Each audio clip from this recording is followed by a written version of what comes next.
why it became an absolute mess after Pablo Escobar died. Called this a sacrifice for peace. When authorities tried to move Escobar to a standard prison, he escaped, and a 16-month manhunt ensued. On December 2, 1993, Colombian troops stormed his hiding spot in a middle-class Medellin neighborhood. Have you ever wondered what transpired after the death of Escobar? I'm not referring to the afterlife or anything supernatural, but rather the fate of his loved ones, his cartel, and his immense wealth. Surprisingly, very little is discussed about these aspects, and it may seem as though people don't care. However, there are many of us who are genuinely interested. And if you're curious like us, then hold on. We are going to embark on a journey to Medellin, Colombia, to unravel the events that unfolded following Pablo Escobar's demise. He was undeniably the wealthiest drug lord to have ever existed, making this a very intriguing tale.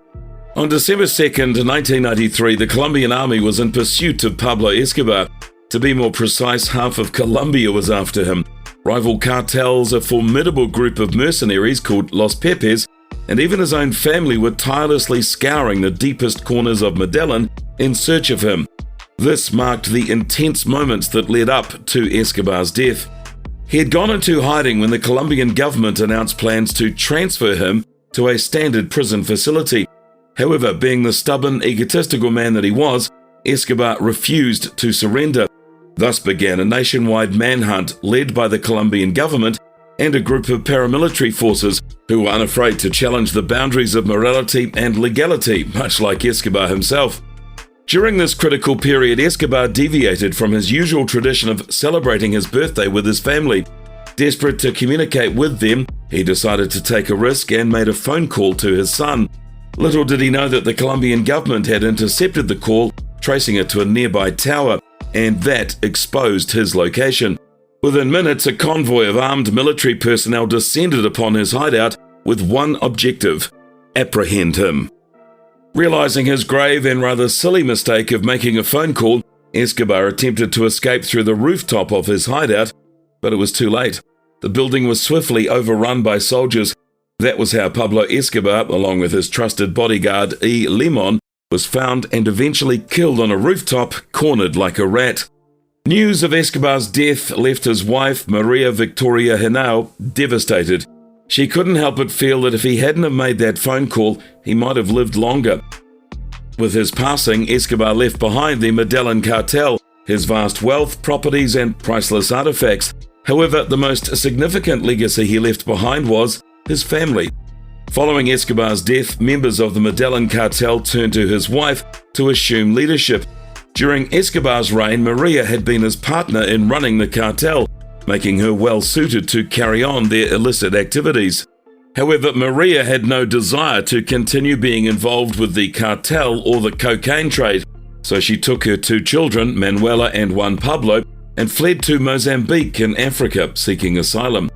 Unfortunately, their attempts to find refuge in Mozambique, as well as in Brazil and Germany, were met with rejection. No one wanted to be associated with the notorious Escobar family.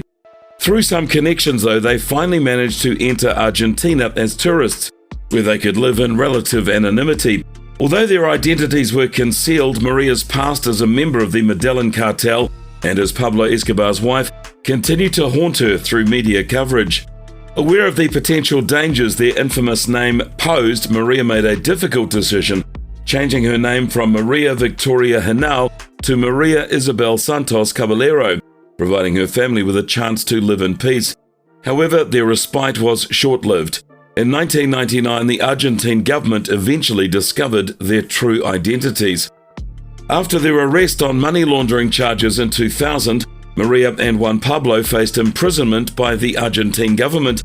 Despite no direct links to drug trafficking, they were eventually released. For the next 2 decades, they lived hidden in Argentina until Maria decided to share her story in the book Mrs. Escobar, My Life with Pablo.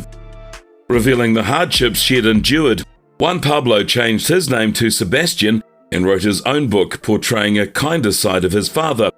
Pablo Escobar's fortune remained largely untouched, as he had invested in projects for Medellin's people. This paradoxical benevolence added complexity to his character, resulting in varying opinions of him as a hero or a devil. After Escobar's death, the Medellin Cartel disintegrated, with members imprisoned or meeting grim fates. Some sought refuge with rival cartels like the Cali cartel, taking over cocaine exportation. Escobar's properties faced various outcomes. The Monaco building was demolished by rivals, La Manuela was partially destroyed and reclaimed by nature, and La Catedral, his extravagant prison, became a site of looting and treasure hunting before being abandoned. Today it stands as a memorial managed by Benedictine monks, honouring the victims of Escobar's crimes. This journey into the aftermath of Pablo Escobar's death has been filled with twists and turns. It showcases the complex consequences that followed the notorious drug lord's demise. We'd love to have your comments on the aftermath below.